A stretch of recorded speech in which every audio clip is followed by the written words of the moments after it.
Scrappy in-law anti-tank missiles have the punch to eliminate Russian tanks.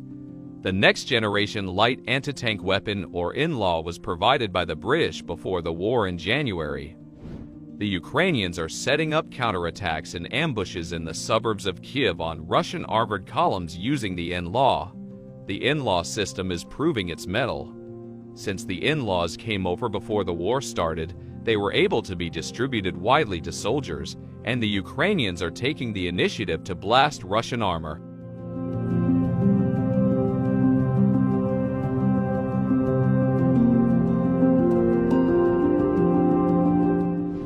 The United Kingdom sent 2,000 in-laws to the Ukrainians on January 19, and most importantly, the military sent trainers to prepare the Ukrainians for their use. The defending forces are singing the weapons' praises.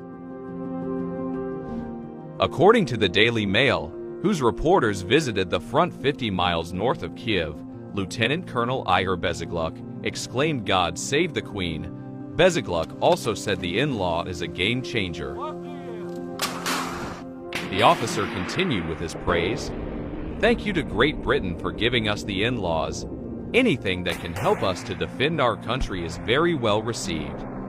These missiles have changed the war for us. It means we can fight the Russians, and it doesn't matter how many of them. There are now that we have a way of stopping their armor. The Russians cannot scare us with numbers anymore." What is the in-law? The in-law is a light shoulder-fired weapon with excellent portability that allows the operator to also carry a rifle. The launcher weighs around 27.5 pounds and is easy to fire. It shoots a surprisingly powerful 150mm high-explosive anti-tank missile. The in-law can take out a tank or vehicle between 20 and 400 meters for moving targets and up to 800 meters for stationary vehicles.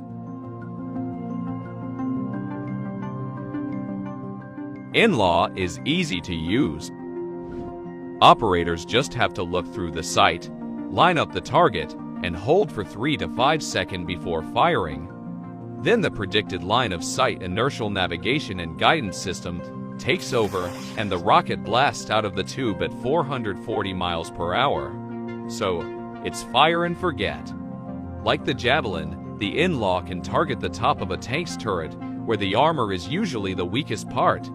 Operators just aim 1 meter above the tank, and the downward-shaped charge does the rest.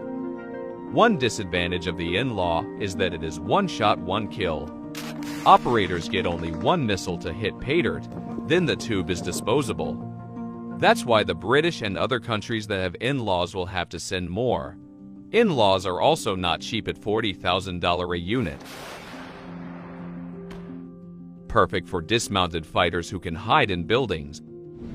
The in-law has many combat advantages, and infantry units do not have to change tactics that much. Regular Army Ukrainian soldiers can hide in bunkers, trenches, or in buildings to allow unsuspecting Russian tanks to enter a kill zone, where they will catch fire from the anti-tank weapon.